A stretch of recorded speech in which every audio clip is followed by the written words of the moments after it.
Araw sa ating lahat mga boxing fans sa magpanig ng mundo. Ang bakbakan o labanan nating tatalakayin ngayon ay ang ikalawang pagdepensa ni Subriel Matias sa kanyang IBF World Super Lightweight title kontra sa rank 5 ng IBF na si Liam Paro. Fight schedule ng mga ito Hunyo 15, 2024. Gaganapin po ang bakbakan sa bansang Puerto Rico, so sa baluarte po ni Subriel Matias. Ibig sabihin dayo dito ang challenger na si Liam Paro.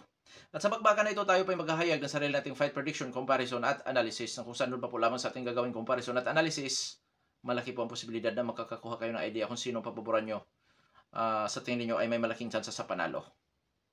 Dahil detalyado po na inyong malalaman kung saan niya ba naging dihado, saan niya ba naging liamado, itong magkabilang panig. At inanyahan ko rin po kayo na sana panoorin niyo ang buong video at ang sa ganun makapag-desisyon po kayo na posibleng sa inyong desisyon ay maging taliwas ito sa aking pananaw, prediction sa laban, or magiging pabor. Ang mahalaga po doon mga lods ay kayo ay nakapag-desisyon. Yun ang mahalaga doon.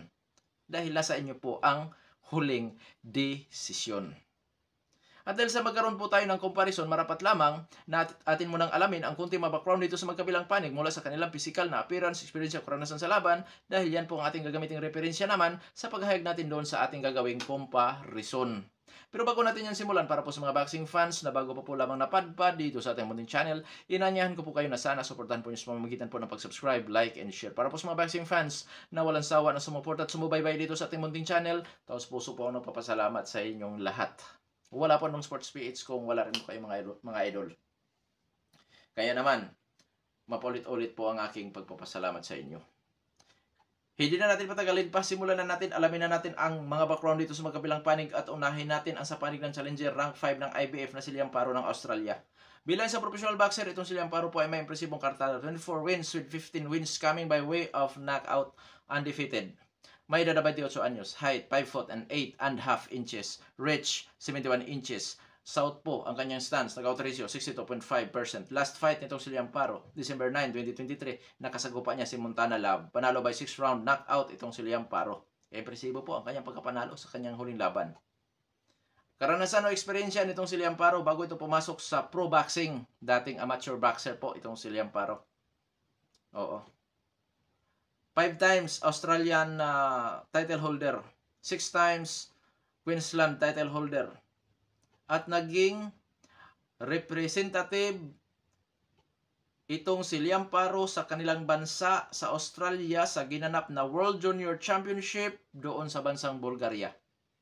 Ngayon, dadako naman tayo sa karanasan ni Liam Paro as a professional boxer. Magngalan po tayo ng ilang boksingero na kung saan para sa atin nakapagbibigay ito sa kanya ng magandang karanasan. Siyempre nangunguna si Brock Harvest na may 20-0, Yomar Alamo na may 20-0, Montana Love na may 18-1 bago makakasagupa si Liam Paro.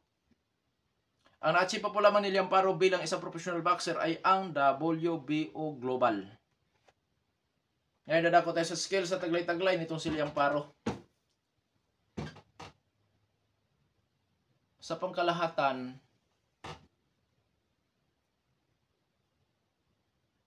boxer-puncher itong si Liam Paro mga lods. Defensive style, pressure fighter style, counter-fighting style, lumalaban sa brulan o tututo na bakbakan. Sa defensive style po, backpedal, may kakayahang ipanatili ang kanyang distansya sa kanyang makakalaban gamit ang footwork, nagpakawala ng mga counter, 1-2 combination. Sa kanyang pressure fighter style naman, siyempre aabante, pero di basta-basta pumapasok sa range ng kanyang makakalaban. Ang ginagawa nito ay footwork, in and out, nagpapakawala ng 1-2 combination. At minsan sa tututo sa bayan ng suntukan po mga lods. Taglay nitong si Liam Paro ang hand speed, power, timing at accuracy. May kahusayan pagdating po sa puntusan si Liam Paro. Pagdating po sa depensa, masasabi kong may kahusayan din po sa depensa ang boksingirong ito.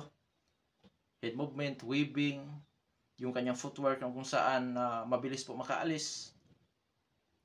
May galaw po ang boksingirong ito. So ibig sabihin may kagandahan ang kanyang depensa. Pero hindi ibig sabihin na hindi natatamaan. Natatamaan pa rin po mga lods. Hindi nga lamang malimit. Hindi palagi.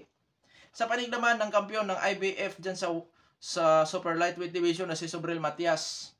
Bilang sa professional boxer, may impresibong kartada po ang Puerto Rican. 20 wins. All wins coming by way of knockout. May isang talo, ngunit wala pa naitalang tabla. Sa kanya nag-isang talo, sa puntusan po siya natatalo. May edad na 32 anyos, height 5 foot and 8 inches, reach 71 inches, orthodox ang kanyang stance. Knockout ratio 100%. Last fight, November 25, 2023. Nakasagupan nito si Shuhajun Igrashib. Panalo by referee technical decision sa ika-6 na round. Itong si Sobrel Matias. Matagumpay ang kanyang kaunang pagdidipinsa sa kanyang IBF po sa laban niya na yan kontra Igrashib. Unang nakatikim ng talo sa kanyang professional boxing career, itong si Sobrel Matias noong Pebrero 22, 2020. Nakasagupa niya ang Russian fighter na si Petros Ananyan. Doon siya nakatikim po ng talo by unanimous decision. Nag-comeback fight po ito noong Oktubre 24, 2020. Nakasagupa niya si Malik Hawkins. Nakabalikwas agad itong si Sobrel Matias dahil tinalo niya si Hawkins sa kanyang comeback fight by referee technical decision sa ika-6 na round, scheduled 10th round of professional boxing. At nagkaroon ng rematch sa pagitan ni Sobrel Matias at sa Russian fighter na tumalo sa kanya na si Petros Ananyan. Nangyari po yan noong January 22, 2022. Nakabawi po itong si Sobrel Matias. Tinalo niya by 9th round technical knockout or referee technical decision itong si Petros Ananyan sa kanilang rematch. February 25, 2023. Naging bakante ang IBF World Super Lightweight title. Kaya automatic yan paglalabanan sa nasa top ranking ng IBF, which is pinaglalabanan ni Sobrel Matias at Jeremias Nicolas Ponce ang bakanting titulo. Naipanalo po ni Sobrel Matias ang kanyang laban kay Nicolas Ponce by 5th round referee technical decision or technical knockout. Yan po. Ngayon, dadako na tayo sa karanasan ni Sobrel Matias. Bago ito pumasok sa pro boxing, dati itong lumalaban sa amateur boxing mga lods. Doon po sa kanyang bansa sa Puerto Rico, may estimated total fight po itong si Sobrel Matias na umabot po sa 100. At ang naipanalo niya doon ay 80. At nakasungkit ito ng silver na medalya sa ginanap na Chio Aponte Tournament doon sa kanyang bansa sa Puerto Rico. Sa ngayon, as a professional boxer, ang mga matitindi na kalaban ni Sobrel Matias, siyempre nangunguna ang tumalo sa kanya dati na si Petros Ananyan. Idagdag natin si Shuhajun Igrashib, si Jeremias Nicolas Ponce, at marami pang iba. Na kung saan para sa akin, yan po ang nakapagbibigay sa kanya ng magandang karanasan. Ngayon, dadako tayo sa skills na taglay-taglay nitong si Sobrel Matias. Boxer-puncher din po ang galawan ni Sobrel Matias. Defensive style, back pedal. Pero malimit natin nakikita itong na lumalaban sa brulan o tututunwakbakan. Malimit natin nakikita itong si Sobrel Matias sa presyuran na suntukan. May counter-punching style din po ang boksingerong ito. Masipag din ito kung bumabato ng suntok. Taglay ang power, hand speed, timing at accuracy. Pagdating po sa dipinsa, maraming butas sa dipinsa. Itong si Sobrel Matias, idinadaan lamang niya mga lods sa kanyang tibay. Opo. Dinadaan lang niya sa kanyang tibay. Ngayon, dadako na tayo sa ating gagawing comparison. Okay, dito sa physical na appearance muna tayo. Unahin natin ang edad. 32 anyos, itong si Sobrel Matias, 28 anyos si Liamparo. So, labanan ito na kung saan parehong nasa kanilang prime. Height, reach, power, kung sino po ang may advantage. Ang height ni Sobrel Matias ay 5 foot and 8 inches. Si Liamparo ay 5 foot and 8.5 inches. So, mas matangkad po si Paro ng half inch. Kunti lang. Ngayon, dadako tayo sa reach. Parehong mayroon silang tig 71. Pareho ang haba ng kanilang reach. Southpaw kontra orthodox. Delikado ito sa untugan once na magkaroon ng close fight, inside fighting mga lods. Dahil hindi po magkapareho ang kanilang stance. At isa pa, idagdag ko na rin, malimit na papalaban si Sobrel Matias sa kapwa niya orthodox. Si Liamparo naman malimit na mapapalaban sa orthodox. Siya po, itong si Liamparo kasi southpaw, malimit siya mapapalaban sa orthodox. Si Sobrel Matias, orthodox ang kanyang stance, malimit mapapalaban sa orthodox, hindi po sa southpaw. Ibig ko lamang sabihin mga lods, pwedeng makatulong kay Liamparo ang kanyang pagka-southpaw na kung saan mag-iiba ang sit-up ni Sobrel Matias. Oo, dahil nga southpaw. Di pareho ang kanilang stance. Ngayon, sa activity fights, parehong aktibo. Last fight ni Sobrel Matias, November 25, 2023. Samantalang ang kanyang challenger na si Liamparo ay December 9, 2023. So, yan po. Parehong aktibo. Ngayon, dadako tayo sa karanasan o experience ng dalawang maglalaban. Parehong may mga karanasan sa amateur fights. Sa uri naman ng kanilang kinalaban dito sa pro boxing, hindi po magkakalayo. Hindi po magkakalayo. Pero dahil world champion si Sobrel Matias, masasabi kong siya po ang may kalamangan. Iba kasi ang karanasan pag world champion ka. Ngayon sa skills naman tayo, pareho boxer puncher, 50-50. Dahil nakadepende po ito sa diskarte ng magkabilang panig. Na kay Sobrel Matias ang power, hand speed. Na kay Liam Paro naman ang husay sa depensa at opensa with power din po. So nakadepende ito sa kanilang diskarte, strategy. Kung kaninong diskarte ang mangingibabaw sa araw at oras ng kanilang bakbakan mga lods. 50-50 sa skills. Oo. Yung power ba ni Sobrel Matias o yung kahusayan sa depensa ni Liam Paro? Taglay din ang power. Magandang laban ito At syempre idagdag natin mga lods, dayo ang challenger. Na kay Sobrel Matias po ang favoritism, hometown decision. Kasi nasa kanya yung crowd. Kanyang baluarte Puerto Rico po yan So disadvantage kay Liam Paro ang pagdadausan sa laban, which is baluarte ng kampiyon. So ngayon, sino liamado? Automatic po. Liamado si Sobrel Matias. Kung ating ano ito mga lods, kung ating convert sa percent,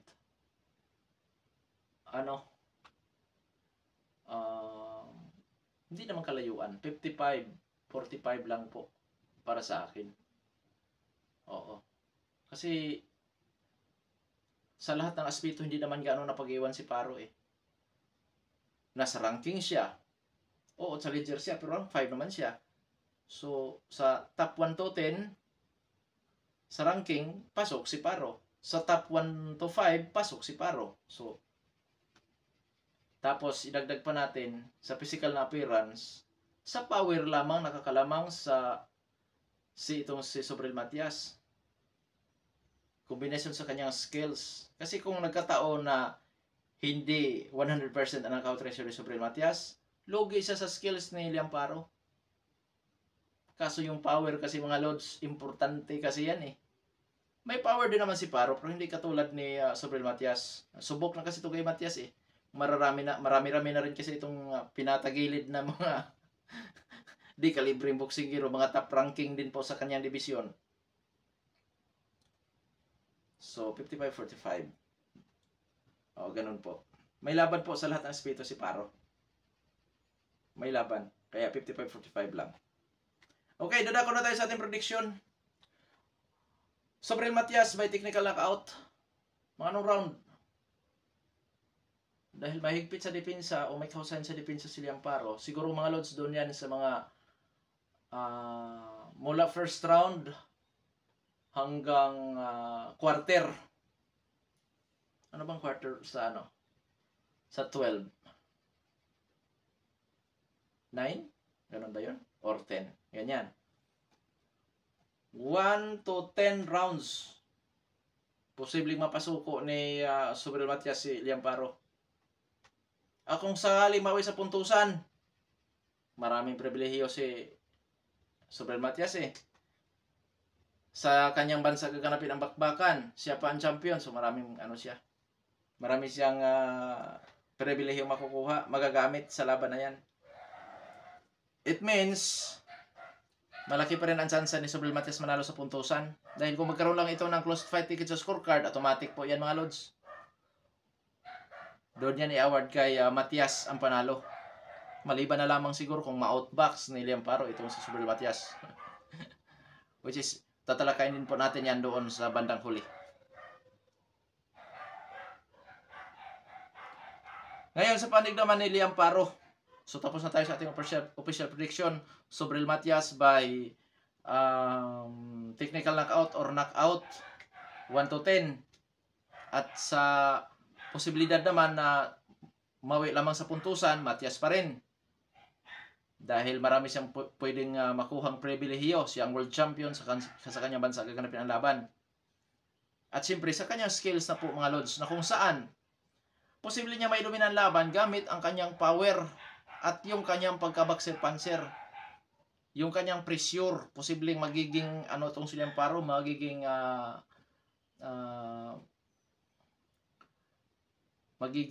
defensive for survival, ganyan. Posibleng magiging ganon si Liam Paro dyan.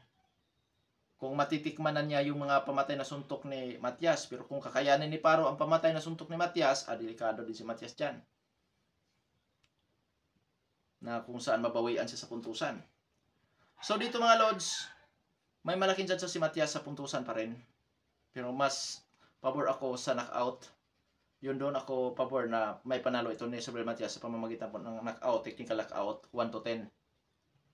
Ngayon, sa panig ni Paro, Kuya Rong Sports, nasabi mo na lahat, na halos lahat ng aspeto mananalo si Sobrel Matias. Oo, nasabi ko na yan. Pero tandaan natin, this is boxing. Anything can happen. Hindi porkit dihado ay automatic na talo ka agad yan. Hindi porkit liyamado ay tiyak ang pagkapanalo. Tandaan natin, boxing ito. At itong si Liam Paro ay isang talentadong boksingero. Talentado na boksingero. Although pareho silang talentado, pero siyempre, nasabi ko na yung aking kung saan ako pabor sa panalo. So sa panig naman ni Liam Paro, mga lods, dahil dayo siya at challenger pa, makapiho lamang ito sa panalo kung makuha niyang mapabagsak or ma-knock-out niya itong si Sobrel Matias. Kuya Dong Sports, may chance bang makakakuha ng panalo by knockout si Liam Paro? Oo. Bakit? Posibleng samantalahin ni Liam Paro ang mga kakulangan sa depensa ni Sobrel Matias, lalo na sa early rounds. Siyempre, sa early rounds, mga lods, sukat-sukat pa yan. Sukat-sukat pa yan. Kung saan mag-a-adjust pa itong si Sobrel Matias. Yun ang mga magagandang pagkakataon sa panig ni Paro para makapagpatama ng solido na arang makapagpatulog dito kay Sobrel Matias. Di ba kayo ng sports si Sobrel Matias ay may kunat o may tibay? Oo, pag sinasabi kong may tibay, mga lods, hindi po sa lahat ng pagkakataon. Malay natin, kung di kakayanin ni Sobrel Matias ang pamatay na suntok ni Liam Paro. Tandaan natin, may one punch knockout din po itong si Liam Paro. May nakita kong laban ito na kinounter niya, isang suntok lang, bulag tayong katunggali. Which is pareho naman sila, may lakas eh. Pero lamang lang sa knockout ratio si Sobrel Matias. At yun dapat ang gagawin ni Liam Paro, ang i-knockout ang kampiyon para makapiho sa panalo. Iwas sa lahat ng mga nasabi ko kanina. Favoritism, hometown decision, at syempre, para hindi na makapurma ang kampiyon. Dapat i-knockout niya sa early rounds. Kasi pag magtagal, mahihirapan niya si Jan. Dahil matindi itong si Sobrel Matias, lalo na sa patagal ang round, nakipagsabayan na ito. Which is, sa panig naman ni Liam Paro, na kung saan may kahusayan ito sa opensa at dipinsa, yun ang pabor sa kanya. Yung makahilig makipagsabayan, in-out ang kanyang gagawin. Pupuntusan niya si Sobrel Matias. Na kung saan imposibleng hindi rin ito magkaroon ng pinsala pagka naulit-ulit ang patama nitong si Liam Paro. Sa madaling salita mga lods, hindi ka gulat-gulat na makakakuha ng panalo si Liam Paro. Isang talentado boksingero ito mga lods. Hindi naman ito na pag-iiwanan talaga sa power. Yung 62% na knockout ratio, consider power puncher po yan. At idagdag pa natin ang kahusayan nito sa pagpapanatili sa kanyang distansya, kahusayan nito sa opensa at dipinsa. Talagang mapapalaban dito si Sobrel Matias. Lamang, marami lamang ang ikinalamang ni Matias para manalo. Siyempre, una yung power. Pangalawa, siya ang kampiyon. Pangatlo, doon pagaganapin ang bakbakan sa kanyang bansa. So, yun. Walang lusot. So, tanging pag-asa ni Liam Paro talaga manalo, in-knockout niya si Sobrel Matias. Piho ang kanyang pagkapanalo once na magawa niya yan. Or, kung di man niya magawa na ma-knock-out si Sobrel Matias, malods, kailangan maging dominante siya mula early rounds hanggang 12 rounds. Yung tipong mahiya naman yung taga doon na magbigay ng ano. Sa madaling salita, yung tipo naman na makumbinsin niya ang mga hurado na dapat siya ang papanigan o papaboran dahil sa kanyang mga nagawa round by round. May tsansa ba Kuya Dong Sports na nagawa yan ni Liam Paro? Oo, may tsansa. May tsansa. Dahil may husay na skill po talaga si Liam Paro. Power lang naman eh. Sa ano talaga, yung kung atin talaga ang aanuhin mga lods, power lang talaga ang mayroon kay Sobrel Matias. Yung kanyang estilo, lalo na't maraming buta sa depensa, delikado yan eh. Sa power lang naman talaga ang talagang ano ni Subriel Matias, inaasahan talaga niya dito. Samantala itong si Liam Paro, may maaasahang skills at siyempre may power din. Oo. Kaya masasabi kong, parang silang boxer puncher, yung depensa kasi mga lods eh. At saka, ano, yung, ito si Liam Paro kasi, may power, may talentado talaga na boksingero din si Liam Paro. Kaya dito sa laban, bagamat siya itagilid dito mga lods, pero may tsansa hindi ka gulat-gulat na manalo po yan. Nakautan din po puntusan. Hindi ako magtataka o magugulat. Lalo na, once na magawa ni Liam Paro na masamantala ang mga kakulangan sa depensa nitong si Subriel Matias. Yari siya dyan kung yari itong si Subriel Matias pag hindi mag-iingat. Sugod lang ito ng sugod, hindi idadaan niya sa kanyang kunat. Hindi sa lahat ng pagkakataon yan. Paano kung mapuruhan? Saan ba maganda patamaan para hindi natin kilalanin yung tibay? Ito dulo oh. Boksingero pag dito tinamaan sa dulo. Yung piu! May kalalagyan po talaga. At saka sa liver punch. Ayan po malimit eh. Yung panga, buong panga kasi, mayroon din naman natutumba sa buong panga. Siyempre, mayroon naman. Dito sa sentido, mayroon din. Pero pag ito talaga yung the place dito para kang mawala sa mundo. Oo. Kaya, dito, sa kakulangan ni Subriel Matias sa depensa, yan ang problema niya. Maaaring talunin niya ito si Liam Paro sa mga kasunod pa na laban. Kung sakali, mapalaban ito kay Pitbull. Palaban ito kay Pitbull. Kasi pareho sila ng division. Pitbull, Barroso ba yung isa? Matanda. Pag hindi mag-iingat si Subriel Matias dyan, may kalalagyan siya dyan. Oo, sa totoo lang. Sino pa ba yan? Si Teofimo? Teofimo, medyo ano dito. Medyo alangan din si Teofimo dito kay Subriel Matias. May mga kakulangan din sa depensa si Teofimo. Pero pag hindi mag-anga si Teofimo, may kalalagyan din dito si Subriel Matias. Yung depensa kasi sa kanya, malaking yan ang dapat i-improve sa team ni Subriel Matias, yung depensa. Kasi hindi sa lahat ng pagkakataon po mga lods, madadala yung tibay.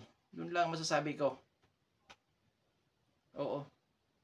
Dito ang kay Liam Paro, pag hindi mag-iingat dito si Subriel Matias, may kalalagyan siya dyan sa counter ni Liam Paro, So, may kalalagyan siya dyan. Hindi ako magugot manalo si Liam Paro. Although, tagilid niya si Liam Paro dito. Pero tandaan natin, mapaulit-ulit ang sinasabi ko, this is boxing. Anything can happen. Hindi porkit dihado, talo na kaagad yan. Hindi ganun yan. Hindi porkit llamado, tiyak ang panalo. Tandaan natin na parehong may mga kamay, parehong nag-ensayo, parehong pinag-aaralan ang galaw ng magkabilang panig. At siyempre dito sa boxing mga lods, hindi lang po yan palakasan, kundi pautakan din. Oh. Kaya hanggang dito na lamang ito po ng Sports PH. Maraming salamat po.